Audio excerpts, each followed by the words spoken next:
ஆட்சியை கவிழ்க்கும் செந்தில் பாலாஜி. தோண்ட தோண்ட கிடைத்த ஆதாரங்கள், முதல்வரை எச்சரித்த சீனியர்ஸ், மொத்தமாக விழுந்த ஆப்பு. அமலாக்கத்துறையால் கைது செய்யப்பட்ட செந்தில் பாலாஜி 471 நாள் சிறைவாசத்திற்கு பிறகு ஜாமீனில் வெளியே வந்தார். அமலாக்கத்துறை வழக்கு ஒன்றில் கைதாகி பிணையில் வெளிவந்த செந்தில் பாலாஜி தியாகம் செய்ததாக முதல்வரே குறிப்பிட்டதும், அவருக்கு உடனடியாக அமைச்சர் பதவி வழங்கப்பட்டதும் கடும் விமர்சனத்தை கிளப்பியது. அவர் பிணையில் வெளிவந்தவுடன் அதற்கு முதலமைச்சரும் திமுக தலைவருமான மு.க. ஸ்டாலின் தன்னுடைய எக்ஸ் சமூக வலைதள பக்கத்தில் வாழ்த்து தெரிவித்தார். உன் தியாகம் பெரிது, உறுதி அதனினும் பெரிது என முதலமைச்சர் ஸ்டாலின் தனது வாழ்த்துச் செய்தியில் குறிப்பிட்டிருந்தார். இது திமுக சீனியர்களுக்கு இடையே பெரும் பேசுபொருளானது. இப்போது அதே செந்தில் பாலாஜியால் ஆட்சியே பறிபோகும் நிலை உருவாகியிருப்பதால் சீனியர்ஸ் அனைவரும் முதல்வருக்கு எதிராக திரும்ப ஆரம்பித்துள்ளார்கள். தற்போது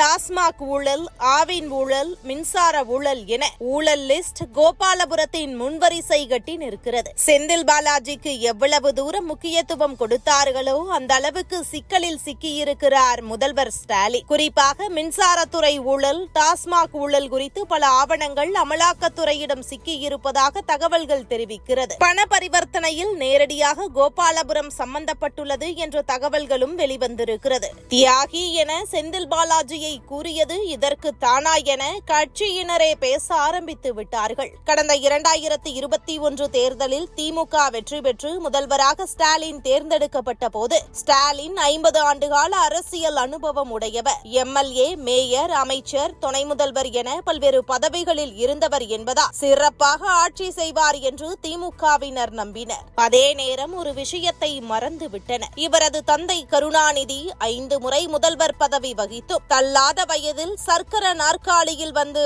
ஆட்சி செலுத்தினாரே தவிர ஸ்டாலினை முதல்வர் சீட்டில் அமர வைத்து அழகு பார்க்கவில்லை. முதல்வராக ஸ்டாலின் பதவியேற்றதிலிருந்து அன்றாடம் பிரச்சனைகள், அதை சமாளிக்க அவ்வப்போது சர்வாதிகாரியாக மாறுவேன் என ஒரு மிரட்டல். அதே நேரம் முன்னாள் பிரதமர் ராஜீவ் கொலை குற்றவாளிகள் நீதிமன்றத்தால் விடுவிக்கப்பட்டவுடன் அவர்களை வரவேற்று சால்வை அணிவித்து ராஜ மரியாதை. திருவண்ணாமலையில் சுவாமி தரிசனம் செய்ய இடையூறு செய்ய வேண்டாம் என எச்சரித்த பெண் காவலரை தாக்கிய ஸ்ரீதர் என்பவர் முதல்வரின் பிறந்த நாளுக்கு சிங்கம் சிலை கொடுத்து புகைப்படம் எடுக்கிறார். அண்ணா பல்கலை மாணவி பாலியல் பலாத்கார வழக்கில் கைதான ஞானசேகரன் அமைச்சர்களுடன் ஒட்டி உறவாடிய புகைப்படங்கள் சந்தி சிரித்தது. ஹிந்தி எதிர்ப்பு உறுதிமொழி எடுக்கும் நிகழ்வில் கையை நீட்டும் பெண்ணின் கையை தொட்டு வளையலை உருவுகிறார் ஒரு திமுக கவுன்சிலர். தர்மபுரி மாவட்ட திமுக செயலாளரோ தான் சொல்வதை கேட்காவிட்டால் கலெக்டரும் காவல்துறை ஆணையரும் பணியாற்ற முடியாது என மிரட்டுகிறார். பாகிஸ்தானின் கராச்சியில் நடைபெற்ற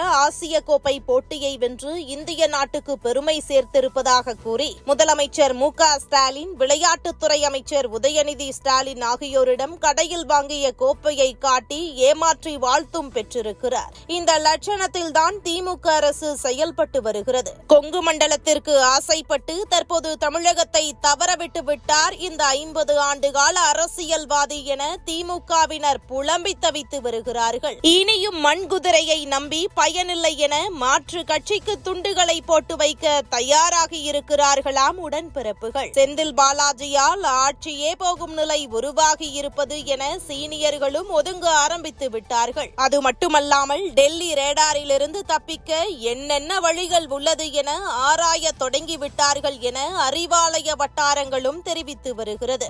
இதுபோன்ற முக்கிய நிகழ்வுகள், அரசியல் தகவல்களை ஆழமாக மாறுபட்ட கோணத்திலும் அறிந்து கொள்ள மறக்காமல் உங்கள் TNS24 டிஜிட்டல் பக்கத்தை பின்பற்றிக் கொள்ளவும்.